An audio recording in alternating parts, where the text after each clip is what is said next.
Hello and welcome to another Doctor's Assistant 1 video. Today I'm doing a review of Doctor Who, The Invasion of the Dinosaurs. This is an interesting one, I'll just start off by saying that, and also it's the first time I've ever actually watched this episode, so, so I didn't know much going into this episode. I hadn't really watched any reviews before, or obviously, as I just said, seen the episode and that. So yeah, I knew one thing I did know going in was just that about how infamous it was for the terrible visual effects and or the sort of visual effects of the dinosaurs being sort of stop motion-y. But before I fully get into my thoughts and overall thoughts and sort of pros and cons of the actual episode and our story in particular, I'll be going over the packaging. So we have the sort of Doctor Who logo there, Invasion of the Dinosaurs. You've got dinosaurs here, there and there, the unit sort of emblem, 2 discs, the John Pertwee years 1970 to 74, PG.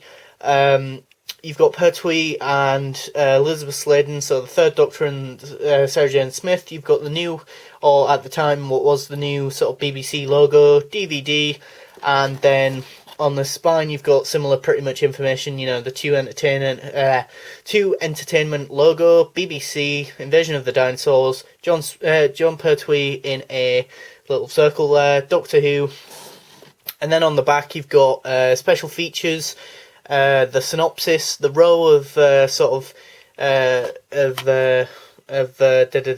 images and screenshots from the episode, the running time, all the legal guff, who it was directed by, when it originally the air dates were, and that.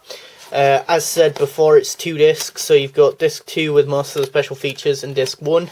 You've also got the writer's notes and whatnot booklet over there.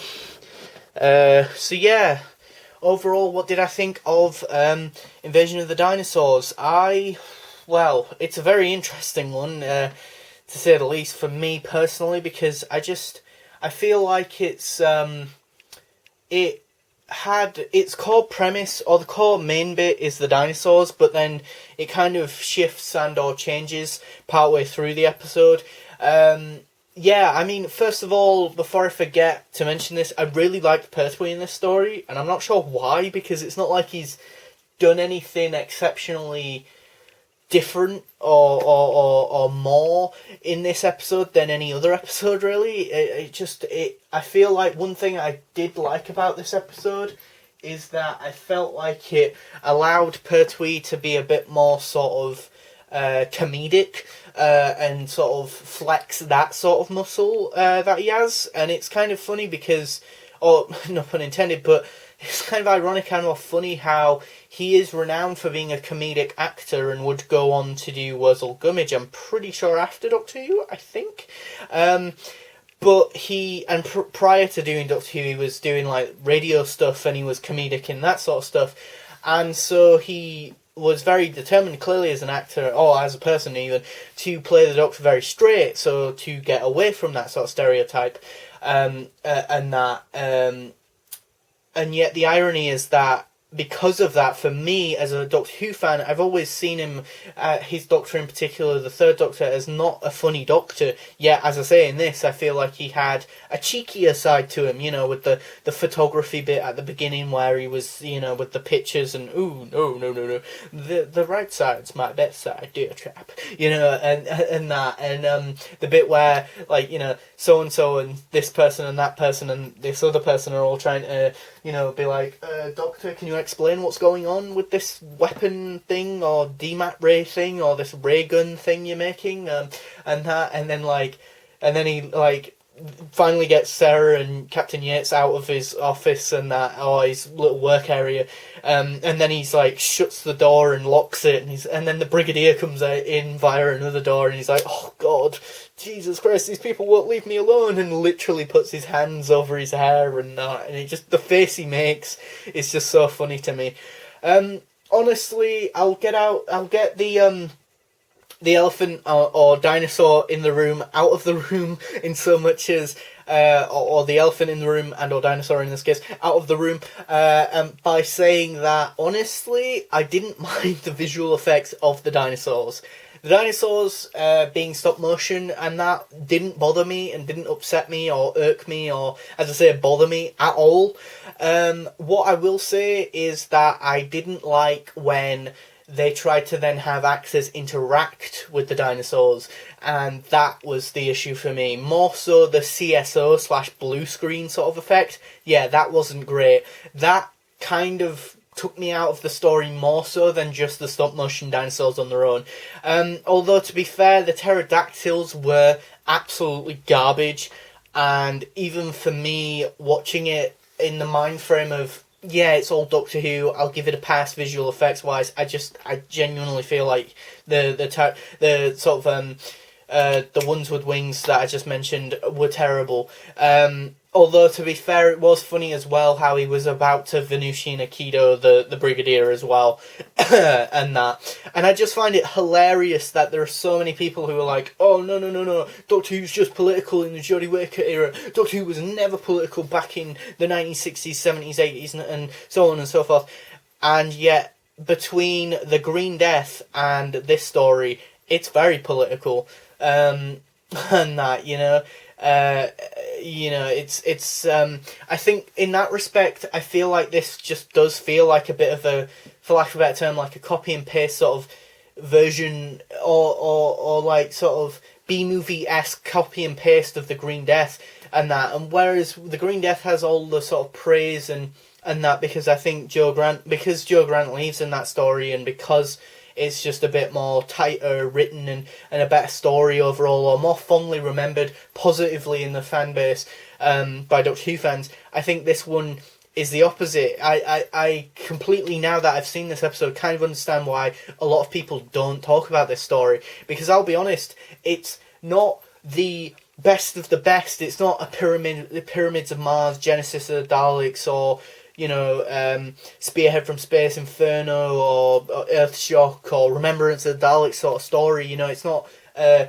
really top tier sort of 9 or 10 out of 10 sort of story, or City of Death or whatever. It's not really talked a lot about as much as those episodes, as I just mentioned, but it's not as talked about as episodes like Twin Dilemma or whatever, or Black Orchid, or just, well, not Black Orchid, but like shit episodes that no one likes. It's not like a Delta and the Bannerman or Time in the Rani or whatever else. It's not one of those really shitty episodes that people, as I said, don't like, but it's not one of those super amazing sort of golden top tier classic stories that everyone does talk about. So it just does feel kind of like, for lack of a better term, filler, unfortunately. And just compared to the other two, thinking about it, the other two episodes that I've got in series and or season 11, which is Jon Pertwee's last season, previously we had the Time Warrior, which is a lot more highly talked about, and then Death of the Daleks, which, although is probably, in my opinion, the weakest of the Pertwee Dalek stories, is a Dalek story. And then you've got, as I said previously, the Sontarans that were first introduced in the previous story and would become a classic, staple of Doctor Who. And so, yeah, this one's just sandwiched between two much stronger episodes. And so, yeah, no wonder it goes to the wayside. But it's not bad. It's just, as I say, just sort of mediocre, really, in my opinion. Although, as I say, I do like Jon Pertwee here a lot, actually. I love his costume, the sort of dark, velvet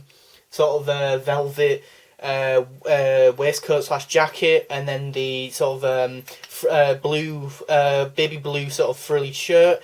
Also, because it's in season 11, as I just said earlier, it has Elizabeth Sladen as Sarah Jane Smith. I really like her here.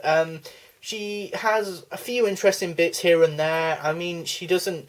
Unfortunately, there's no real massive moment where I'm like, yes, go on, Sarah, and that unfortunately I found they're a lot more sort of feistier and better written probably in the previous story. Although I wish the Doctor and Sarah had a bit more, few more bits together. Although the earlier bits of them together were nice, I suppose. And none of the cliffhangers really hit for me, honestly. I mean, I don't mind some of the early cliffhangers, but then by sort of part 4 or 5, I felt like they literally copied and pasted part 1 or two's cliffhanger with the T-Rex. Well, with the T-Rex about to come to someone. Like quite a few of the cliffhangers, 1, merged together in my head, and I've only just finished watching the episode, and 2, feel like they just rinse and repeat, use the dinosaur at the end of like, oh my god, the dinosaur's gonna get the Doctor, oh no, the dinosaur's gonna get Sarah, and it's like, oh, okay, great.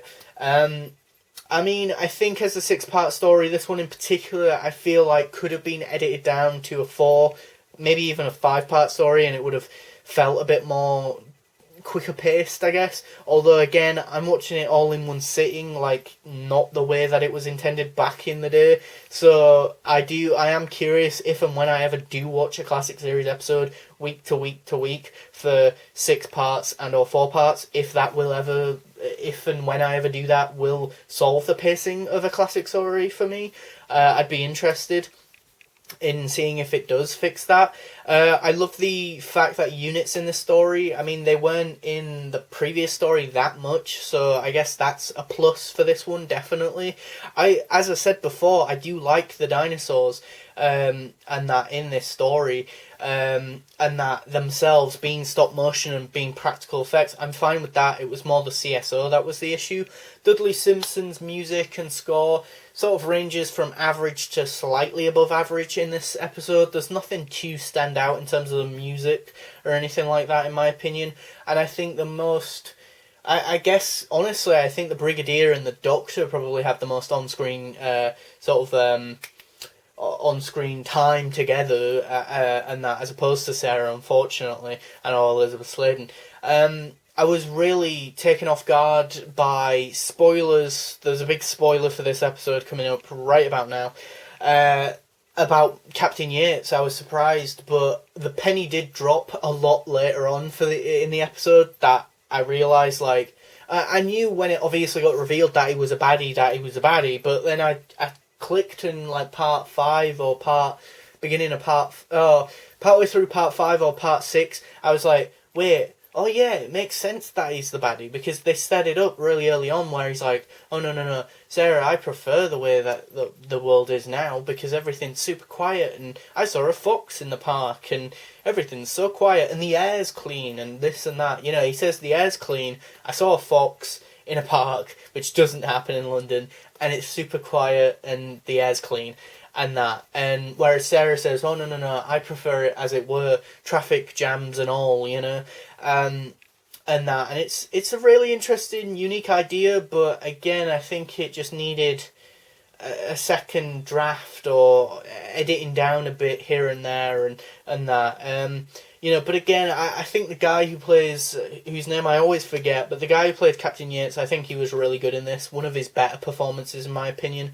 But as someone who hasn't got all of season 11, I am really curious as to see how the hell he gets sorted out, or his character sorted out, because I'm pretty sure he's in Planet of the Spiders, even though I would have thought by then they'd have kicked him out of unit, but who even knows at this point? Maybe he's still a spy for baddies and that.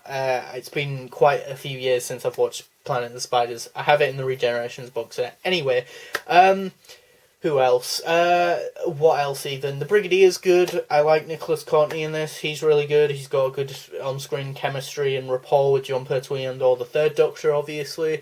Sergeant Benton, or Benton even. I don't think he's a sergeant yet at this point. He's really good. The guy who plays Nyder, I'm pretty sure, I'm 85, 95, 80... something the level of percentage of sure that he's in this story, and that the actor who plays Naida in Genesis of the Daleks, so he's got a really sort of menacing presence, although I do feel like he's not in it enough or being given enough, which is a shame because he clearly is a very, very good actor, because again he is superb in Genesis, yet here he was just meh. But yeah, I mean, overall, I'd give Invasion of the Dinosaurs a 6 out of 10. Although one thing I will say that I've just remembered now, that I do really like, is the fact that part 1 is just called The Invasion, or Invasion, and then it's by part 2 they changed the title to Invasion of the Dinosaurs, which I really like.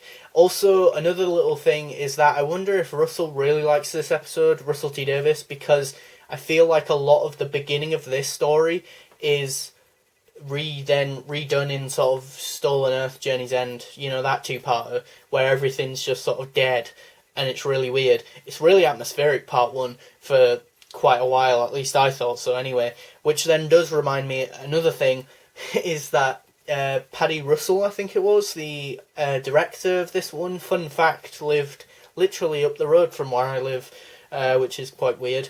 And yeah, so directing wise it was pretty decent as well. But yeah, as I say, I'd give Invasion of the Dinosaurs a 6 out of 10. Thanks for watching. Please do comment, rate and subscribe.